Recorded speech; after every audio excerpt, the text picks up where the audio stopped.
السلام علیکم. Welcome to your own channel Soul Touching. کیسے ہیں آپ سب؟ امید کرتی ہوں سب خیریت سے ہوں گے. سو ٹوڈیز نیو افسانہ name is Jodi written by Kanta Rabia. Let start. یار امی نے آج تمہیں بلایا ہے رات کے کھانے پر، ذرا جلدی فارغ ہو کے آ جانا.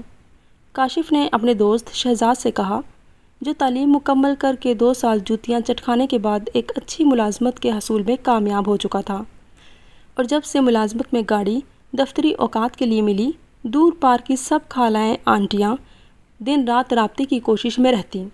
جو واقف نہ بھی ہوتیں وہ بھی خوامخواہ کی واقفیت پیدا کرنے کے چکروں میں رہتی. ارے شہزاد بیٹا کیسے ہو؟ بہت یاد کرتی تھی تمہیں.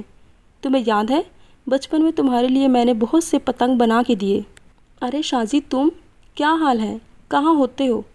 کبھی پرانا محلہ، پرانے تعلق دار یاد نہیں آتے؟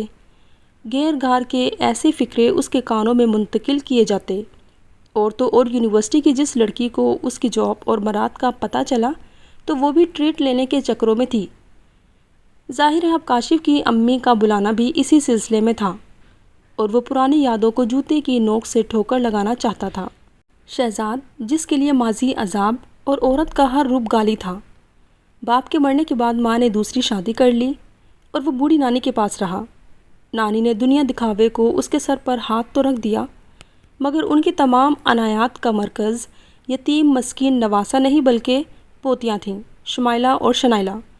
کبھی کبھار تو وہ اس کا حصہ بھی پوتیوں کو دے دیتیں، اور وہ روتا بسورتا منہ پھاڑ پھاڑ کے روتا. نانی اسے تیکھی آواز میں تلخ لہجے میں ڈانٹ ڈپٹ کرتی. او دنیا جہاں کے شودے، تم بھائی ہو ان کے، رج کے بھوکے ہو، کیا موت پڑتی ہے؟ ایک چنگم لے لی بہنوں نے تو. دادی بھی اس کی ایسی ہی تھیں ندیدی. اسے اس وقت نانی اور نانی کی پوتیوں پر غصہ آتا، دل ہی دل میں ان کو گالیاں دیتا. پھر نانی مر گئیں. میرا کوئی بیٹا تو ہے نہیں، کہاں راکھی کرتی پھروں کی اس کی. ویسے بھی بیٹیاں جوان ہو رہی ہیں، مجبوری ہے میری.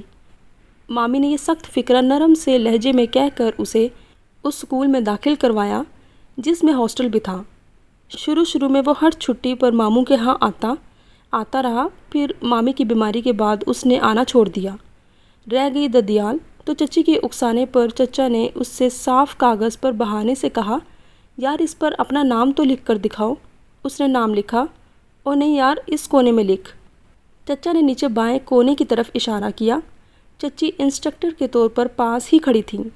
نام لکھوانے کے بعد چچی نے اسے پورے 50 روپے دیے اور کہا، اب شام ہو رہی ہے، تمہارے چچا تمہیں اسکول چھوڑاتے ہیں.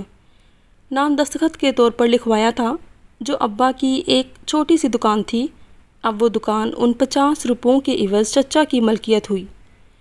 شعور کی حدوں میں داخل ہوتے ہوئے اسے چچی کی چالاکی اور مکاری بھی سمجھ میں آ گئی تھی. پھپھی کوئی بھی نہیں تھی. اگر ہوتی تو شاید تھوڑا سا لحاظ مرحوم بھائی کے نام پر کر ہی لیتی. یہ تھی اس کی زندگی میں آنے والی عورتیں اور ان کے بدنما داغ. اسے تو ماں کی ممتا ملی، نہ ہی نانی کا پیار، چچا کی شفقت، نہ کسی کزن کی محبت. کبھی کوئی پڑوسن ترس کھا کر سر پر ہاتھ رکھ دیتی تو اسے وہ بھی منافقت ہی لگتی. اس نے انہی حالات میں میٹرک کیا. قسمت اچھی تھی، ذہن تیز تھا، پڑھائی میں دل لگ گیا تو نمبر اچھے آ گئے. کالج والوں کی طرف سے اسکالرشپ بھی ملتا رہا، لیپ ٹاپ اور کمپیوٹر بھی ملا. جب ایف ایس سی میں بورڈ میں پوزیشن لی تو موٹر سائیکل کے علاوہ درجنوں کمپنیوں اور برانڈز نے تحائف دیے. تولیے سے لے کر کلائی کی گھڑی اور کلاک، یہاں تک کہ ایک فیکٹری نے تو اسے ڈنر سیٹ تک دے دیا. نہیں ملی تو بس رہائش اور مامتا. آگے پڑھنے کی دھن تھی. اگلے 6-7 سالوں میں اپنی تعلیم مکمل کر کے وہ ملازمت کے حصول میں تھا. اچھے ماضی کے باوجود کوئی سفارش یا تگڑی رقم بھی اچھی ملازمت کے لیے لازم ٹھہری. ایسے میں ان 2 سالوں میں اس کے کلاس فیلوز کاشف، ناصر اور محمود نے کسی حد تک اس کا بھرپور ساتھ دیا.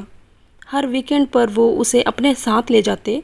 گھر کے پرسکون ماحول میں، کھانے کی اشتہا انگیز خوشبو میں بھی کبھی کبھار کسی نسوانی آواز میں فکرہ کانوں میں پڑ جاتا.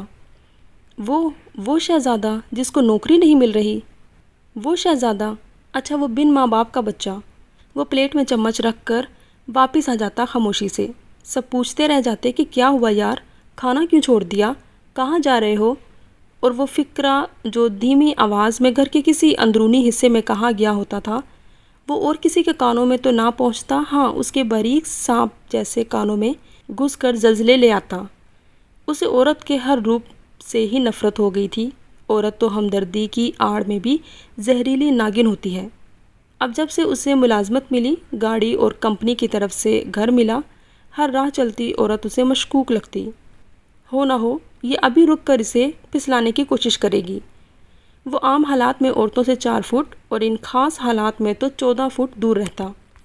اس کا یہ مطلب نہیں تھا کہ وہ عورتوں سے الرجک تھا۔ عورتوں سے گفتگو میں اسے خاص ملکہ حاصل تھا، مگر نفسیاتی طور پر وہ عورت سے خار کھاتا تھا۔ ان حالات میں کاشف کا فون امی نے کھانے پر بلایا ہے سمجھ میں آ گیا تھا۔ دمادی کا شرف عطا کرنے کا پلان ہوگا، اس نے اندازہ لگایا۔ چونکہ احسان فراموش نہیں تھا، کاشف نے اس کی بہت مدد بھی کی تھی۔ بیمار ہوا تو ہسپتال لے جانے، پرہیزی کھانے بنوانے اور کھلانے میں اس کا جذبہ شاید وہ کبھی نہ بھلا پاتا۔ وہ جلدی سے تیار ہو کر کاشف کی طرف روانہ ہوا۔ راستے میں اسے خیال آیا کہ کیک یا بیکری کی کوئی چیز بھی ضرور لے جانی چاہیے۔ بہرحال قریبی بیکری سے کیک پیک کروا کر وہ کاشف کے ہاں پہنچا۔ حلیم اور بریانی کے علاوہ شہزاد کا من پسند گاجر کا حلوہ۔ اس کے دوستوں کو اس کی پسند ناپسند کا بخوبی علم تھا۔ جال میں پھنسانے کے لیے یہ عورتیں کیا مکر نہیں کرتیں، خدا کی پناہ۔ کھانے کے دوران آنٹی نے اس سے اگلا پروگرام پوچھا اور ساتھ ہی ارشاد فرمایا، میرا خیال ہے کہ اب تمہیں شادی کر لینی چاہیے۔ اللہ نے اچھی ملازمت، گھر، گاڑی سب کچھ دے دیا ہے۔ بلی تھیلے سے جلدی باہر آ گئی۔ آنٹی میرا تو ابھی شادی کا کوئی پلان نہیں، اس نے 2 ٹوک جواب دیا۔ یہ پلان ہے یا نہیں اسے چھوڑو، مجھے بتاؤ کہ تمہاری مرضی کیا ہے۔ ملازمت والی لڑکی چاہیے یا گھریلو، یا شکل و صورت، تعلیم کے لیے کوئی خاص شرائط ہیں؟ میں چاہتی ہوں کہ کاشف اور اس کی بہن کی 2 ماہ کے بعد شادی ہے، ساتھ ہی تمہاری بھی ہو جائے۔ تمہیں بھی گھر مل گیا ہے تو گھر والی بھی مل جانی چاہیے۔ انہوں نے پانی کا گلاس منہ سے لگایا۔ اوہ، یہ تو واقعی ہمدرد بن رہی ہیں۔ اس نے گلا صاف کیا۔ آنٹی سچ بات تو یہ ہے کہ میں نے اس موضوع پر کبھی سوچا ہی نہیں۔ میری زندگی میں عورتوں کا کردار کوئی خاص مثبت نہیں رہا۔ تو نہ صحیح بیٹا، انہوں نے بات کا سرا پکڑا۔ تم سوچو جب تمہارے تینوں دوستوں کی شادیاں ہو جائیں گی تو ان کی روٹین لازمی طور پر پہلے والی نہیں رہے گی۔ میں بیٹے تمہاری ماں بن کر سوچ رہی ہوں کہ تم بھی شادی کر لو، تاکہ اگر اپنے شادی شدہ دوستوں کے ہاں جاؤ تو ان کو بھی اپنے ہاں بلا سکو۔ فیملی کا اپنا ہی حسن ہوتا ہے۔ تم کہو تو میں ملازمت یا بغیر ملازمت دونوں طرح کی لڑکیوں سے بات کروں، بلکہ بات کیا کرنی ہے، کاشف کے سسرال میں بن باپ کے ایک بچی ہے۔ اس نے بھی تمہاری طرح بورڈ میں ٹاپ کیا ہے، یونیورسٹی میں گولڈ میڈلسٹ ہے، ایم فل کا آخری سمسٹر چل رہا ہے، بہت خوبصورت ہے، ذہین ہے، ساتھ میں اکیڈمی چلا رہی ہے۔ لیکن تمہاری مرضی اگر کسی اور کے لیے ہے تو بھی بیٹا مجھے ماں سمجھ کر بتا دو۔ جہاں کاشف اور اس کی بہن کا جہیز بری تیار ہوگی، ساتھ ہی تمہارا بھی کام ہو جائے گا۔ شہزاد کے دل کا ایک گوشہ نرم ہوا۔ آنٹی جیسے آپ کی مرضی کہہ کر تابع دار ہونے کا ثبوت دے دیا۔ آنٹی نے چند ہی دنوں میں شہزاد کے لیے 2-3 طرح کی لڑکیاں ڈھونڈیں۔ ایم فل والی امیمہ کو اپنے ہاں بلایا، بہانے سے کاشف کے ساتھ شہزاد کو بھی اندر بلا لیا۔ چند منٹ کے بعد شہزاد نے ہاں کر دی۔ گاہے گاہے آنٹی اس کے کانوں میں امیمہ کے متعلق فکرے ڈالتی رہتی تھی، اس کی پسند ناپسند سے آگاہ کرتی رہتی تھیں، اس کے بااصول اور ڈسپلنڈ ہونے کا بتاتی رہتی تھیں۔ شادی سے ہفتہ پہلے امیمہ کو مقامی کالج میں جاب مل گئی تھی، اس کا ایم فل مکمل ہو چکا تھا۔ اس کی ماں ضعیف عورت تھیں، انہیں بس شہزاد نے 1 آدھ مرتبہ ہی دیکھا تھا۔ ان کی بصارت کے ساتھ ساتھ ان کی سماعت بھی کم تھی۔ بہت اونچی آواز میں بولو تو 1 آدھ لفظ ان کے پلے پڑتا تھا۔ ظاہر ہے ان کے ساتھ مغز کھپائی کرنا آسان نہیں تھا، سو شہزاد کی بھی ان سے کبھی بات چیت نہیں ہوئی تھی۔ جہیز کے نام پر شہزاد کا گھر سامان سے بھر گیا تھا، بہت نفیس اشیاء تھیں۔ امیمہ بہت حساس ہے، اس کا خیال بہت رکھنا یار۔ ویسے بھی میری سسرالی رشتہ دار ہے نا۔ شادی سے 1 آدھ دن پہلے سرسری سا کاشف نے تذکرہ کیا تھا۔ سسرال میں داخلہ ہوا نہیں، سسرالی پہلے مل گئے، بہت خوب۔ شہزاد ہنس پڑا۔